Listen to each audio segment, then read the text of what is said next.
As the nation is seeing a rise in violent crime, a CBS News investigation found that homicides are going unsolved at an historic pace. A review of FBI statistics shows that the murder clearance rate, that is the share of cases each year that are solved, meaning police either make an arrest or close the case because of other reasons, has fallen to its lowest point in more than half a century. And those rates are far worse when the victim is Black or Hispanic. In a new series, Crime Without Punishment, Unsolved Murder in America, Jim Axelrod looks at the disturbing trend of killers going free. And he joins us now from New York. Thanks for being here. Tell us about your investigation. What did you uncover? Well, thanks for having us, Ann. Let's start with these numbers that you were throwing out in the introduction. So the first data point, that we are at a 50-year low in terms of homicide cases being cleared, that's troubling enough. But this racial disparity that you talked about is something that I think is one of the more important headlines from our investigation.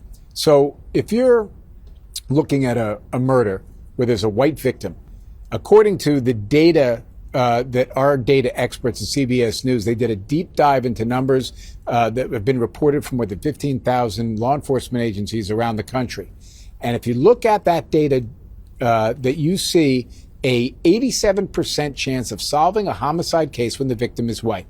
But if the victim is Hispanic, that number goes down to 65%.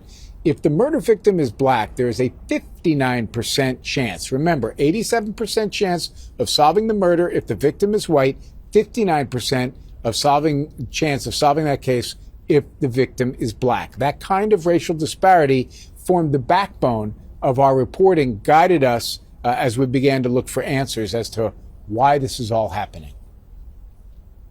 Now, today you took a look at the toll on those who lost loved ones when a murder goes unsolved, and they're living with this grief, this uncertainty, this injustice as they go on with their lives. What did you learn from them?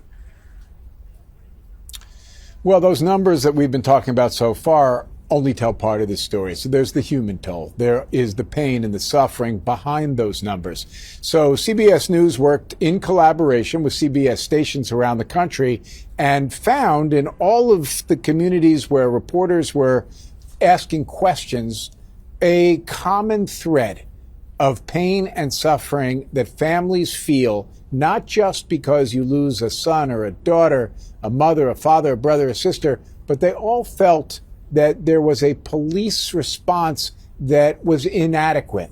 And the police, when we would ask people, like in Jackson, Mississippi, where we went to report on our piece of this story, we thought we were going to meet with 3 or 4 families. When they heard we were in town, we met several dozen families who had lost somebody. When we asked the Jackson Police Department, hey, wait a minute, these folks are all telling us that the response is slow, inadequate. They don't hear from your detectives.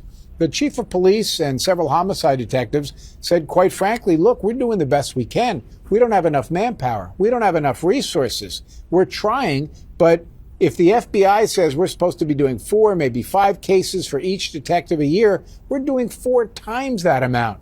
Jackson, Mississippi is the per capita homicide leader in the United States. So their point was, we're drinking water from a fire hose. What are we supposed to be doing?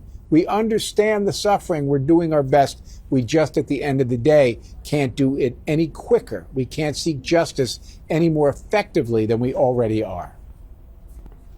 You spoke with some of those homicide detectives who are out there on the ground. You know, this is their livelihood, but I'm sure it does take a toll on them emotionally as well to not be able to give that closure to families. What are you hearing from them about the trouble that they're having keeping up? Well, in Jackson, Mississippi, for instance, the police chief told us, look, we're as good as our crime lab, our state crime lab in Jackson, which is a city of 150,000 plus. They don't have their own crime lab, so every piece of evidence needs to be processed in a state crime lab. If you have homicide numbers spiking, that means communities from all around the state are sending their evidence to the crime lab. Everything gets delayed that much more. And that leads to this cycle of people in the community feeling, hey, we're not getting the kind of response from police we want. That also, and this is an important point, leads to an erosion in trust between the community and the police, in many cases, communities of color. And in a post-George Floyd world, that erosion of trust is something that many law enforcement officers said needs to be restored if you're going to make a dent in this trend. Now, you traveled to several cities. You mentioned Jackson a couple of times.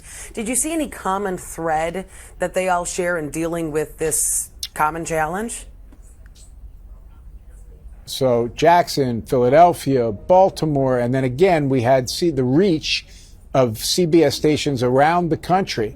This notion that you have this frayed, if not severed relationship in some ways when it comes to trust between certain communities of color, and the police department becomes something we heard from chiefs and community leaders really around the country. So that needs to be restored. You need to have adequate funding so that you have adequate manpower. And what's become a real important part of solving homicide cases in 2022 is technology.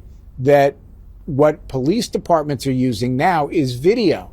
We investigated a homicide in Philadelphia in a main tourist area where 3 people were shot and killed. The police had 45 angles of the shooting.